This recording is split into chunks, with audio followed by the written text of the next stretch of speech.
नमस्कार। चलिए शुरू करते हैं। आज जो ऑब्जेक्टिव प्रश्न है ये हम ऑफलाइन क्लास में टेस्ट लिए थे और उसी का डिस्कशन करवा रहे हैं और आप लोग देखिए ये ऑफलाइन बैच का है। चलिए देखते हैं पहला प्रश्न क्या था। वर्ल्ड ज्योग्राफी से लिए थे टेस्ट। देखते हैं पहला प्रश्न क्या है। निम्नलिखित महाद्वीपों में किसमें प्रति व्यक्ति भूमि सर्वाधिक है। तो निम्नलिखित महाद्वीप में बोल रहा है। एशिया महाद्वीप है, यूरोप है, ठीक, यूरोप है, उत्तरी अमेरिका है, ऑस्ट्रेलिया है, ठीक है। प्रश्न को फिर से समझिए। निम्नलिखित महाद्वीपों में किसमें प्रति व्यक्ति सर्वाधिक है, भूमि सर्वाधिक है। एक व्यक्ति के पास सर्वाधिक भूमि है। आप देखेंगे एशिया बहुत बड़ा महाद्वीप है, लेकिन एशिया के पास जनसंख्या भी ज़्यादा है। विश्व में 3-4 देश जो है, आप चीन ले लीजिए एशिया में है, उसके पास भी सर्वाधिक जनसंख्या। भारत ले लीजिए सर्वाधिक जनसंख्या। और दक्षिण पूर्व एशिया में इंडोनेशिया के पास ले लीजिए, पाकिस्तान के पास, अफगानिस्तान के पास, सारे देश के पास बहुत ज़्यादा जनसंख्या है, इसलिए ये ऑप्शन नहीं होगा। यूरोप के पास भी जनसंख्या, छोटा छोटा देश है, जनसंख्या है और क्षेत्रफल भी कम है। उत्तरी अमेरिका के पास जनसंख्या तो है, क्या क्षेत्रफल तो है, लेकिन जनसंख्या भी इसके पास पर्याप्त है। तो इस हिसाब से ऑस्ट्रेलिया देखेंगे। ऑस्ट्रेलिया का मैप हम थोड़ा सा मोटा मोटी बना लेते हैं, ठीक है, एक सेकेंड। ऑस्ट्रेलिया के मैप से देख लेते हैं, ठीक, क्या है ऑस्ट्रेलिया का मैप। ऑस्ट्रेलिया का मैप देखेंगे, ये इसी प्रकार लगभग ऑस्ट्रेलिया है, तो फिगर गलत बना है। आप देखेंगे ग्रेट डिवाइडिंग रेंज पर्वत जो ऑस्ट्रेलिया में है, इसके पश्चिम साइड पूरा क्षेत्र खाली है। नगर सिर्फ तटीय क्षेत्रों में बसा है। किस तटीय क्षेत्रों में? पूर्वी तटीय क्षेत्रों में बसा है। यहाँ जनसंख्या नहीं के बराबर है, इसलिए इस प्रश्न का उत्तर हो जाएगा ऑस्ट्रेलिया, क्योंकि भले मरुस्थल है। इसलिए कौन मरुस्थल है? ग्रेट विक्टोरिया मरुस्थल तो मरुस्थल है, लेकिन अगर क्षेत्रफल के अनुसार और मनुष्य के यहाँ पे आबादी के तुलना में देखा जाए तो होगा क्या आंसर? ऑस्ट्रेलिया महाद्वीप के पास सबसे ज्यादा क्या है, पर व्यक्ति सर्वाधिक भूमि होगा। नेक्स्ट प्रश्न देखते हैं। प्रश्न टोटल प्रीवियस ईयर से है, देखते हैं। निम्नलिखित में से कौन सी पर्वत श्रृंखला सबसे लंबी है? ठीक, कौन सी पर्वत श्रृंखला सबसे लंबी है? रॉकी है, आल्प्स है, हिमालय है, एंडीज है। रॉकी उत्तरी अमेरिका में है, ठीक, ये दूसरी सबसे लंबी पर्वतमाला है, ठीक है। आल्प्स पर्वतमाला, इसका तो कोई स्थान नहीं है, मतलब आल्प्स भी है लेकिन उसका फिलहाल लंबी पर्वतमाला में उसका स्थान है। हिमालय विश्व की तीसरी सबसे लंबी पर्वतमाला श्रृंखला है। एंडीज प्रथम। दक्षिण अमेरिका का देश देखेंगे, दक्षिण अमेरिका महाद्वीप पर देखते हैं। इसी प्रकार लगभग दक्षिण अमेरिका है, ठीक। दक्षिण अमेरिका में पश्चिमी तट के सहारे एक पर्वतमाला है, नवीन वर्णित पर्वत का उदाहरण है ये एंडीज पर्वतमाला, इसका नाम है एंडीज। दक्षिण अमेरिका में तो वही एंडीज पर्वतमाला विश्व की सबसे लंबी पर्वतमाला है, ठीक है। आप लंबी पर्वतमाला के श्रेणी में हम 4 पर्वत का नाम बताते हैं। पहला है एंडीज, ठीक, पहला एंडीज, दूसरा हो गया आल्प्स नहीं, रॉकी, दूसरा रॉकी, तीसरा हिमालय और चौथा ग्रेट डिवाइडिंग रेंज जो ऑस्ट्रेलिया में है, ठीक है। ये लंबी में है, ऊंचाई में तो सबसे ज्यादा हिमालय ऊंचा है, एवरेस्ट, तो लंबी बोल रहे हैं यहाँ पे, तो वही होगा एंडीज। नेक्स्ट प्रश्न देखते हैं। निम्नलिखित पर्वत में से कौन राइन नदी के किनारे अवस्थित है? पहले ये तो समझ ले, राइन नदी है कहाँ? राइन नदी जर्मनी में स्थित है। तो राइन नदी क्या है? पेरिनीज, एपिनियंस, क्या है? कार्पेथियाना है नाम, कार्पेथियंस होना चाहिए, ब्लैक फॉरेस्ट, ठीक है। तो आप देखेंगे राइन नदी कहाँ से निकलती है? जर्मनी में 2 पर्वत है, एक है वासजेस पर्वत, एक ब्लैक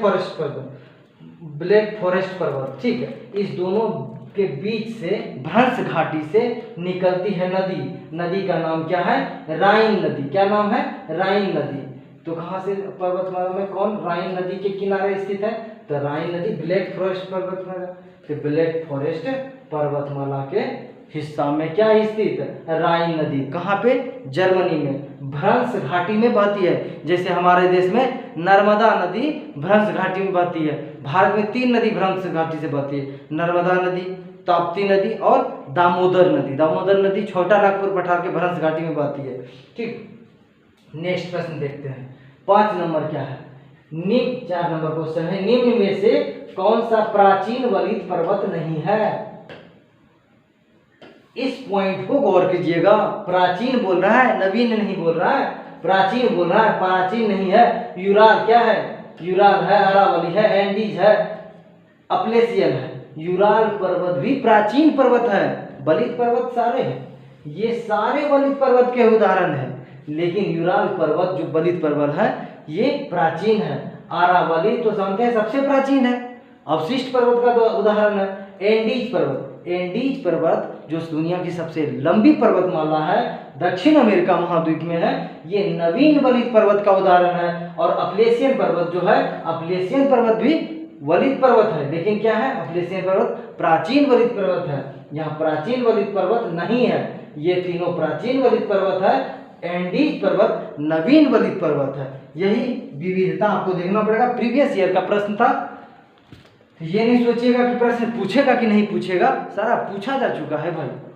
ठीक, नेक्स्ट देखते हैं, किस महाद्वीप में एटलस पर्वत स्थित है। एटलस पर्वत स्थित है कहाँ पे भाई, एशिया में, अफ्रीका में, ऑस्ट्रेलिया में, यूरोप में। आप देखेंगे मैप में बना देते हैं। ठीक, आपको मैप में बता ही देते हैं।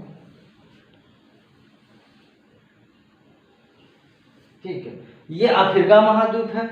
यहाँ पे एक पर्वत श्रेणी है, पर्वत श्रेणी का नाम क्या है, एटलस पर्वत श्रेणी। फिगर देख के आपको पता चल गया होगा कि अफ्रीका के बारे में हम चर्चा कर रहे हैं। तो अफ्रीका में क्या है, अफ्रीका में एटलस पर्वत स्थित है। ये भी वलित पर्वत है, लेकिन ये कहाँ पे, अफ्रीका में स्थित है, वलित पर्वत के ही उदाहरण है।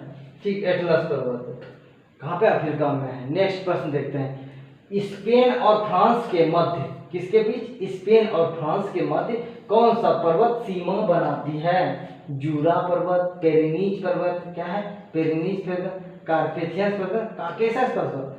स्पेन और फ्रांस, यहाँ बात हो रहा है यूरोप का, स्पेन और फ्रांस देश है ना, इसके बीच में पेरिनीज पर्वत क्या बनाती है, सीमा बनाती है, पेरिनीज पर्वत। तो इस छठा का हो जाएगा आंसर बी नंबर। फैक्चुअल है, ठीक, लेकिन आप मैप से समझेंगे तो एकदम इजी में, सारा प्रश्न इजी है।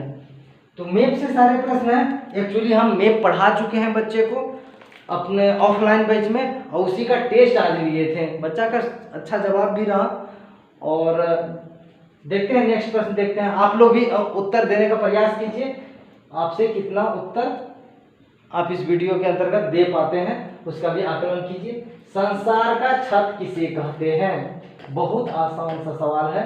संसार का छत किसे कहते हैं, किसे कहते हैं, आपको दिखाते हैं थोड़ा सा मैप में। मैप में एक है जगह, जगह क्या है, हिमालय के ऊपर, हिमालय के ऊपर है, जम्मू कश्मीर के ऊपर। ठीक, उस जगह का क्या नाम है, पामीर। क्या नाम है, पामीर। पामीर का जो पठार है उसी को क्या कहते हैं, संसार का छत कहा जाता है। आप देखेंगे वहां पे नीचे पामीर के पठार से जस्ट नीचे हमारे भारत का सबसे ऊंची चोटी है, क्या नाम है, केटू, काराकोरम, समझे। तो वहां से 3-4 श्रेणी निकलता है। हिमालय श्रेणी इधर निकलती है, हिंदू कुश, उसके बाद पाकिस्तान में निकलता है, क्या नाम है पाकिस्तान का, सुलेमान, सुलेमान किरथार, सुलेमान किरथार पाकिस्तान में। यहाँ पे निकला हिंदू कुश, इधर क्या हिमालय निकला। ठीक है, तो ये कहाँ पे है, ये श्रेणी क्या नाम है, पामीर का पठार। ठीक है, तो पामीर का पठार ये जो गांठ बनता है, एक पर्वत का गांठ बन जाता है, तो इसे पामीर का गांठ भी कहते हैं, या पामीर का पठार। इसे संसार का छत या संसार का मतलब विश्व का छत कहा जाता है, पामीर का पठार को। ठीक, समझ लिए होंगे जो समझाना चाह रहे थे शायद आप लोग। ठीक है, नेक्स्ट प्रश्न देखते हैं, ग्रेट आर्टिजन बेसिन किस देश में अवस्थित है। ग्रेट आर्टिजन बेसिन कहते किसे हैं सर, देखिएगा थोड़ा सा।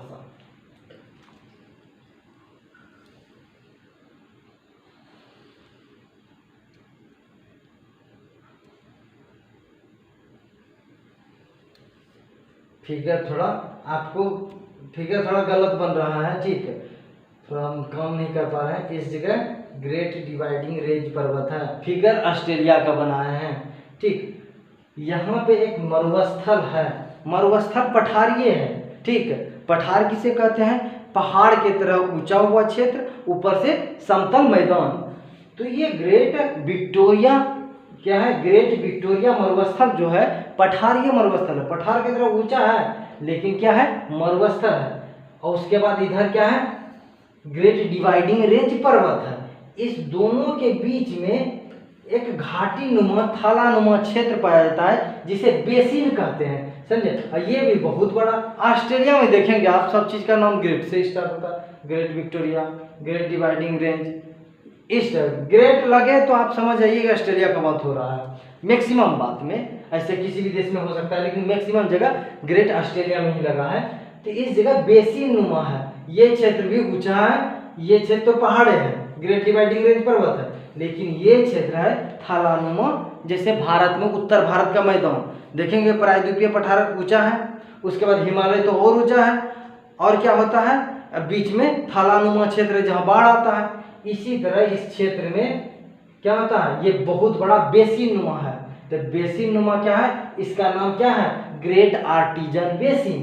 तो कहाँ पे स्थित है? ऑस्ट्रेलिया में। 8वां का उत्तर क्या हो जाएगा? बी, ठीक, 8वां का बी होगा। यहीं से निकलेगी नदी, क्या नाम है? मर्रे। यहाँ से डार्लिंग नदी निकलेगी।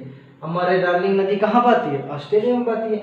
यहाँ पे क्या होगा? यहाँ पे इस थाले नुमा क्षेत्र में क्या होगा भाई? इस थाले नुमा क्षेत्र में क्या होगा? थाले नुमा क्षेत्र में धान की खेती की जाएगी, गेहूं की खेती की जाएगी। और हाँ, ये थाला नुमा क्षेत्र कैसा है? गड्ढा है। क्या कर गया है? डाउन्स कर गया है, डाउन कर गया है। तो इसमें जो घास का मैदान होगा, शीतोष्ण घास का मैदान, उसे डाउन्स क्या कहा जाता है। इसलिए ऑस्ट्रेलिया के घास के मैदान को क्या कहते हैं? डाउन्स। आप लोग रटे होंगे, लेकिन आज पता चला है कि वहाँ पे बेसिन की तरह डाउन हो गया है जगह, इसलिए उस जगह का नाम डाउन्स रख दिया है। वहाँ जो घास का मैदान होगा डाउन्स घास का मैदान कहलाएगा। नेक्स्ट प्रश्न देखते हैं। मरुस्थल परिभाषित किया जाता है। मरुस्थल का एक्चुअल परिभाषा क्या होता है, उस बात से है प्रश्न। देखते हैं ऑप्शन क्या है। उस क्षेत्र के रूप में जहां तापमान 42 डिग्री से भी अधिक रहता हो, इसी को मरुस्थल कहेंगे। ये बात सही है, आकलन बाद में करेंगे। देखते हैं, जहां पे 42 डिग्री तापमान हो उसे मरुस्थल कहेंगे।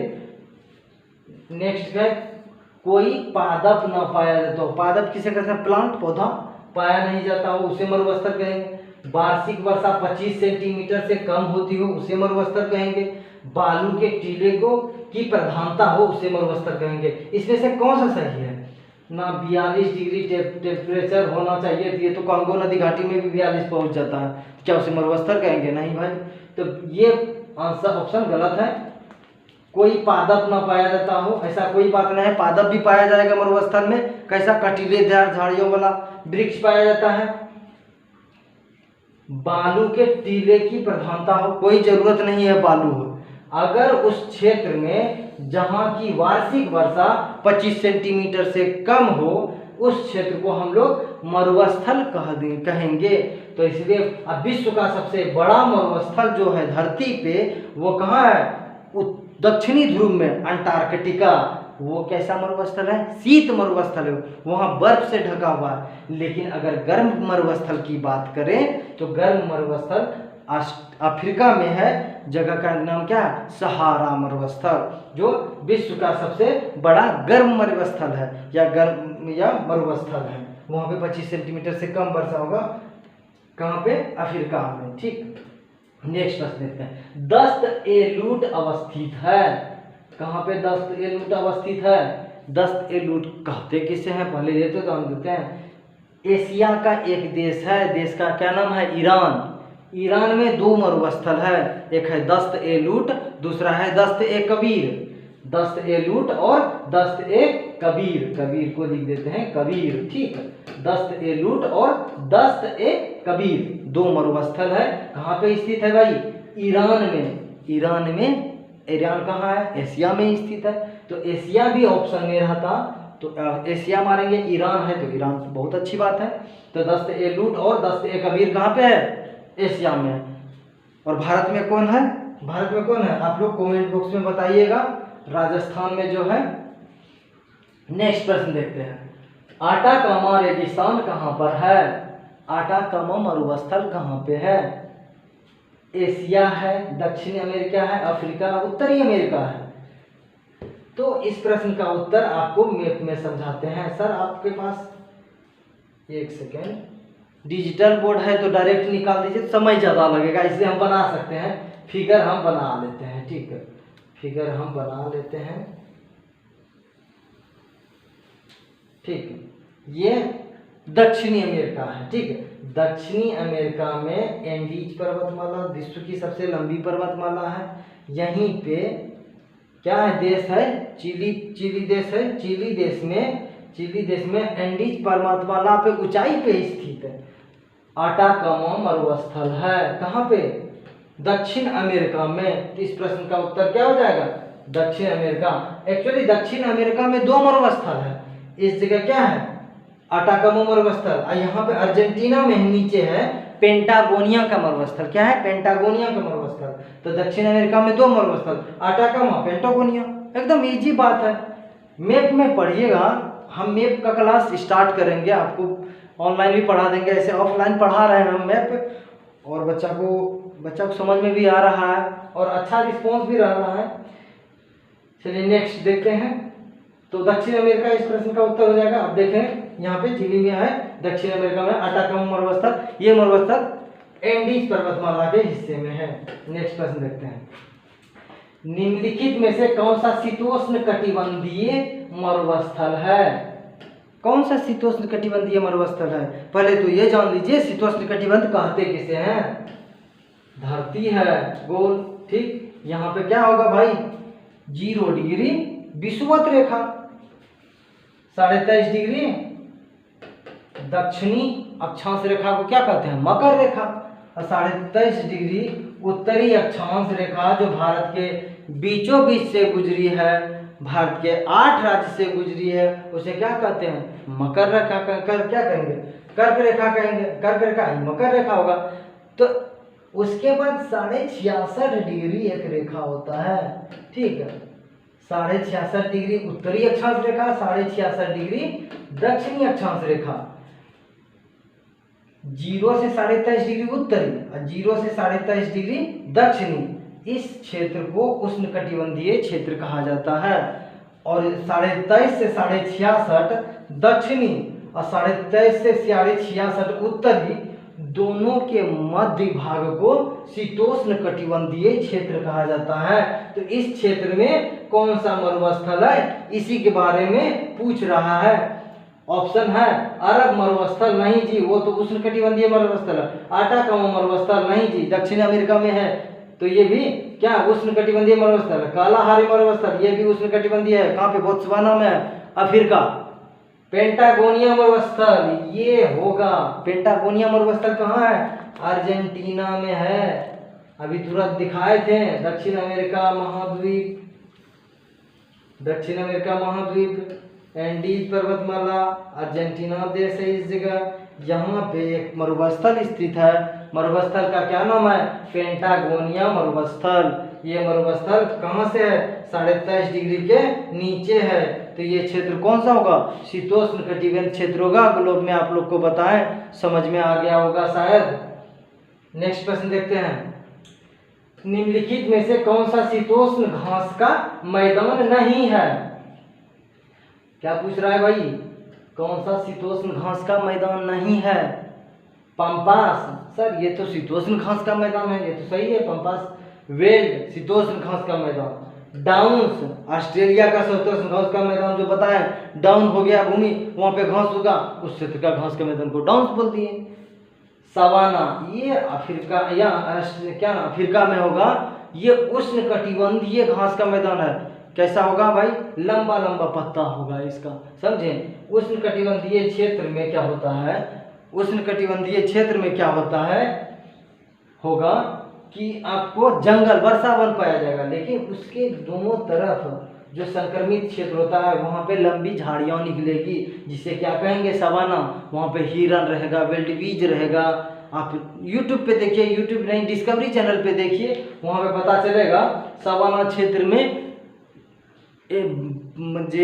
शेर, बाघ या हिरन, विल्डबीज, और वहाँ से जो नदी निकलेगी वहाँ पे क्या मगरमच्छ होगा। तो ये सब कहाँ पे होगा, सवाना क्षेत्र में। अफ्रीका के सवाना में देखेंगे आप, देखिएगा यूट्यूब पे सर्च मारिए, वीडियो देखिए। नेक्स्ट प्रश्न देखते हैं, निम्नलिखित देशों में किसकी समुद्र तट रेखा सर्वाधिक लंबी है? कौन सा देश का तट रेखा सर्वाधिक लंबी है? भारत की? नहीं भाई, भारत का तो 6100 है अब, और 7500 चल रहा है भाई जी। कनाडा की, ऑस्ट्रेलिया की, ब्राजील की। कनाडा की तटीय सीमा सर्वाधिक लंबी है। तटीय सीमा किसे कहते हैं सर? तटीय सीमा उसे कहते हैं कि तट, भारत कोई भी देश का कितना क्षेत्र समुद्र से लगा हो। तो कनाडा का सर्वाधिक ज़्यादा किलोमीटर कहाँ से लगा है? समुद्र से लगा हुआ है। देखेंगे इधर कनाडा, मान लीजिए ये कनाडा है, इधर क्या है, प्रशांत महासागर, इधर क्या है, अटलांटिक महासागर। तो दोनों तरफ, और इस क्षेत्र को यहाँ पे कनाडा का सबसे लंबी तटीय सीमा है। नेक्स्ट प्रश्न देखते हैं, निम्नलिखित में से कौन सा देश कैस्पियन सागर से सीमा नहीं बनाता है? कौन सा देश भाई कैस्पियन सागर से सीमा नहीं बनाएगा? Azerbaijan, Iran, Iraq, Kazakhstan. क्या है भाई? Azerbaijan, Iran, Iraq, Kazakhstan. ठीक है, तो इसका जानते हैं क्या नाम है? कैस्पियन सागर। कैस्पियन सागर के बारे में 2-4 फैक्ट देख लेते हैं। कैस्पियन सागर जो है विश्व का सबसे बड़ा क्या है? खारे पानी का झील है। विश्व का सबसे बड़ा खारे पानी का झील है कौन? कैस्पियन सागर। झील तो है सबसे बड़ा झील कैस्पियन सागर झील। मीठे पानी का नहीं, खारे पानी का झील है। कहाँ पे स्थित है? एशिया यूरोप के मध्य स्थित है। ठीक है, तो यहाँ पे जो है अजरबैजान भी कैस्पियन सागर के क्या है? नज़दीक है। कजाकिस्तान भी कैस्पियन सागर के नज़दीक है। ईरान और इराक, इराक की राजधानी बगदाद है। ईरान भी कैस्पियन सागर के नज़दीक है। इराक नहीं है। तो इस प्रश्न का उत्तर हो जाएगा ए। कैस्पियन सागर से 5 देश लगता है। ठीक है, कौन कौन सर? अजरबैजान हो गया, ईरान हो गया, कजाकिस्तान हो गया, एक हो गया रूस ना जी, एक हो गया रूस। उसके बाद एक हो जाएगा क्या? एक हो जाएगा अजरबैजान हो गया, इराक हो गया, और तुर्कमेनिस्तान। हाँ जी, तुर्कमेनिस्तान एक देश है। कौन? तुर्कमेनिस्तान। ठीक है, तुर्कमेनिस्तान जो है वो भी कैस्पियन सागर से लगती है। और इसमें भी एक फैक्ट है सर। एक फैक्ट क्या है सर? अजरबैजान की राजधानी क्या है? बाकू। क्या नाम है भाई? बाकू। अजरबैजान की राजधानी बाकू जो है ये कैस्पियन सागर के तट पे स्थित है। तो ये बात फैक्ट भी पूछ चुका है प्रश्न, आपको याद होना चाहिए था। नेक्स्ट प्रश्न देखते हैं, निम्नलिखित में से कौन चीन का सीमावर्ती नहीं है? चीन के सीमावर्ती नहीं है। रूस सीमा में स्थित है चीन का। पाकिस्तान भी है। मंगोलिया भी है।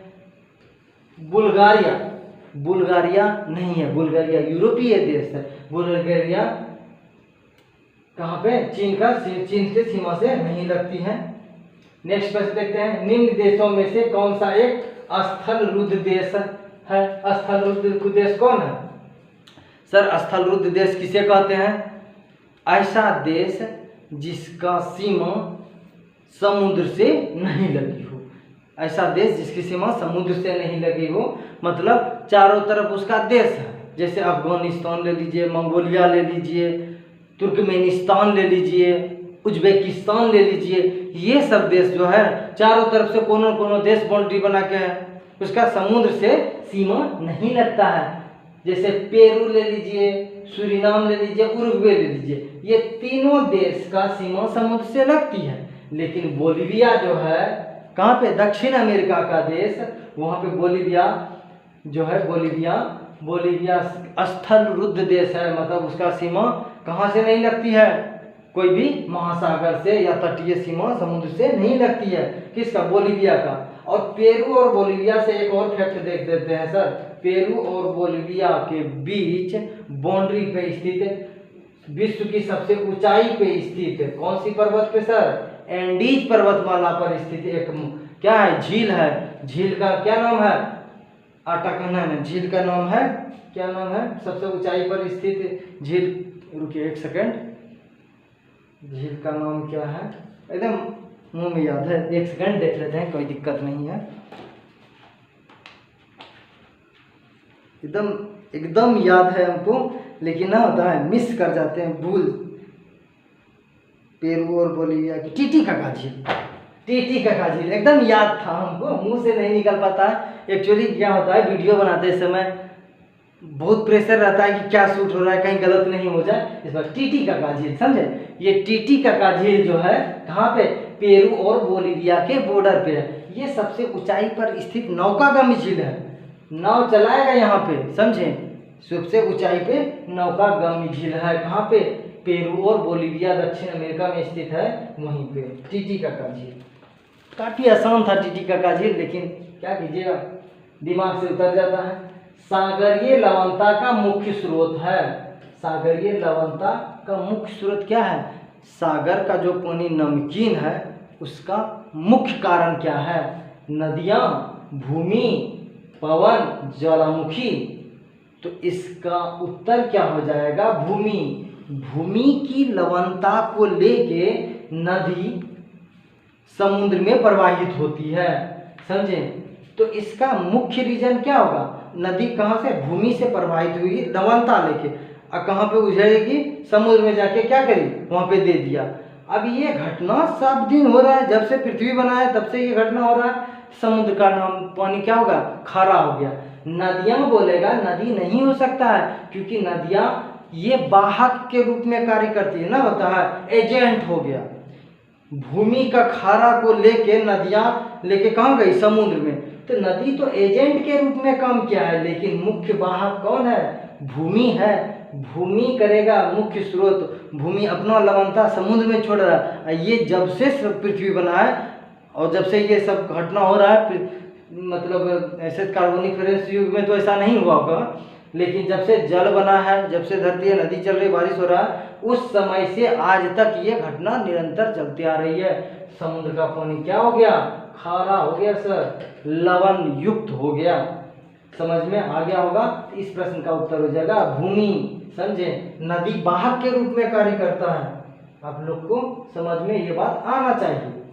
सर्वाधिक लवणता पाई जाती है। कहाँ पे पाई जाती सर्वाधिक लवणता? लवण तो है, खारा तो है, लेकिन सबसे ज्यादा खारा कहाँ है? प्रशांत महासागर में? नहीं।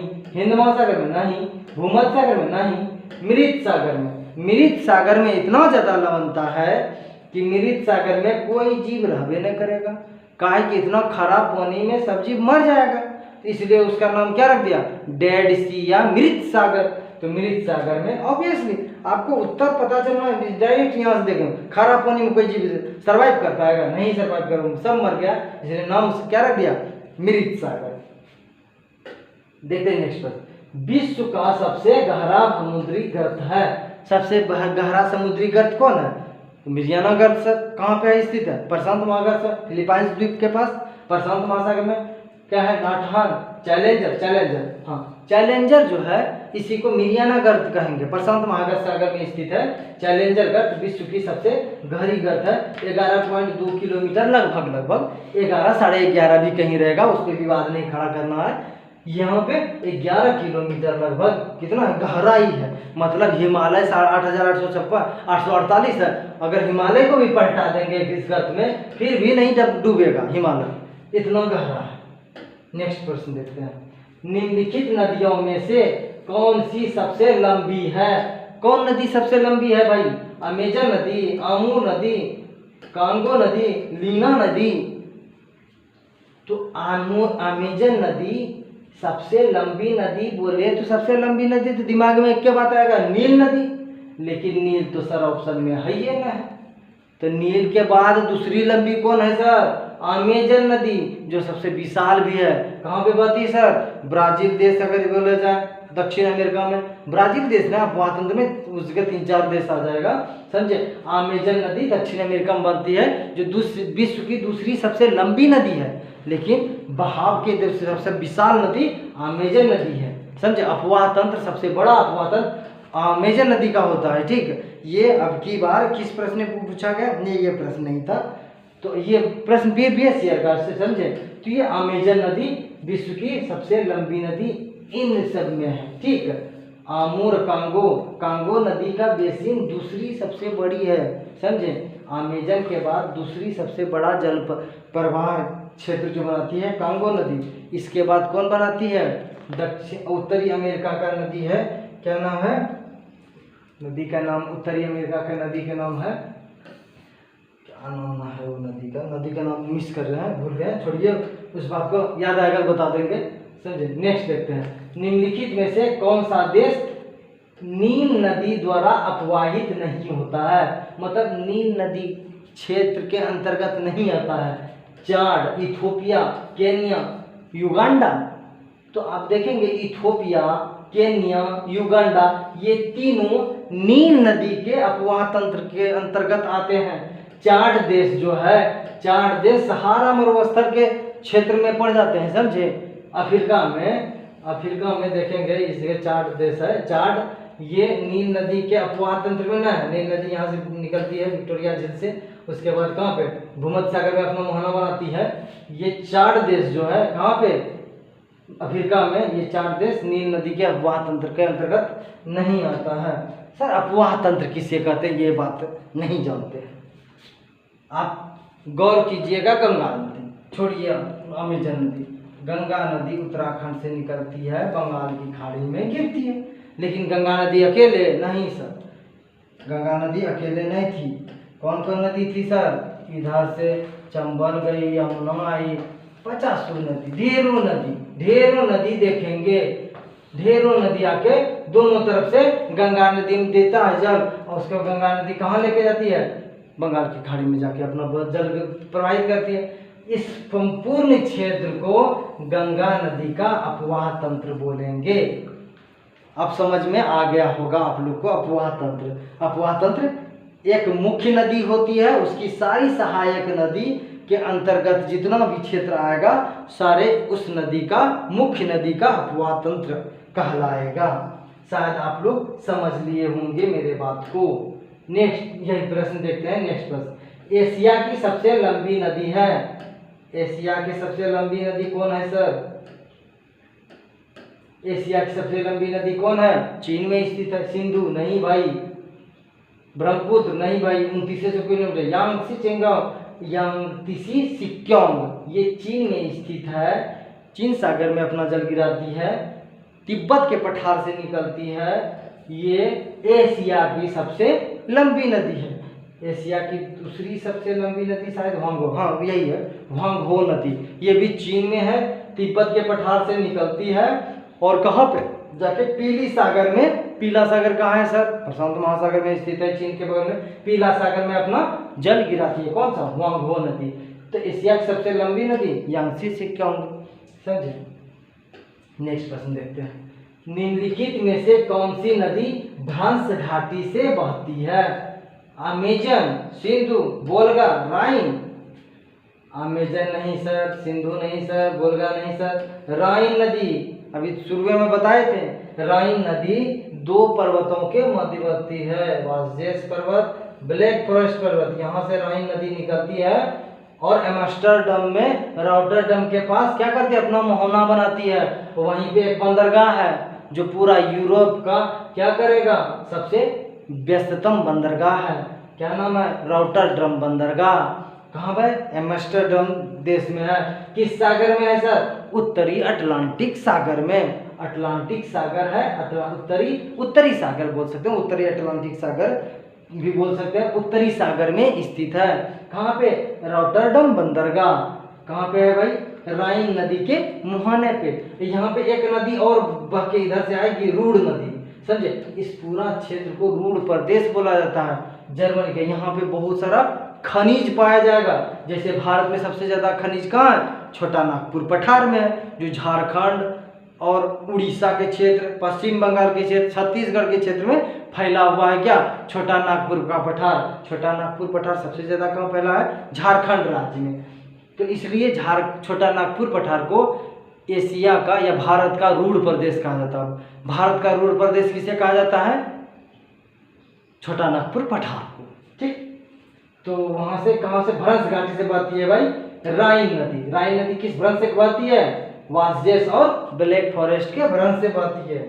नेक्स्ट प्रश्न देखते हैं, संसार का सबसे बड़ा द्वीप है, संसार का सबसे बड़ा द्वीप कौन सा है भाई, द्वीप पूछ रहा है तो बोर्नियो नहीं, बोर्नियो द्वीप हिंद महासागर का सबसे बड़ा द्वीप है। यहाँ से एक फैक्ट याद रखिएगा, हिंद महासागर का सबसे बड़ा द्वीप कौन है, बोर्नियो द्वीप। ठीक, एशिया का द्वीप कह सकते हैं।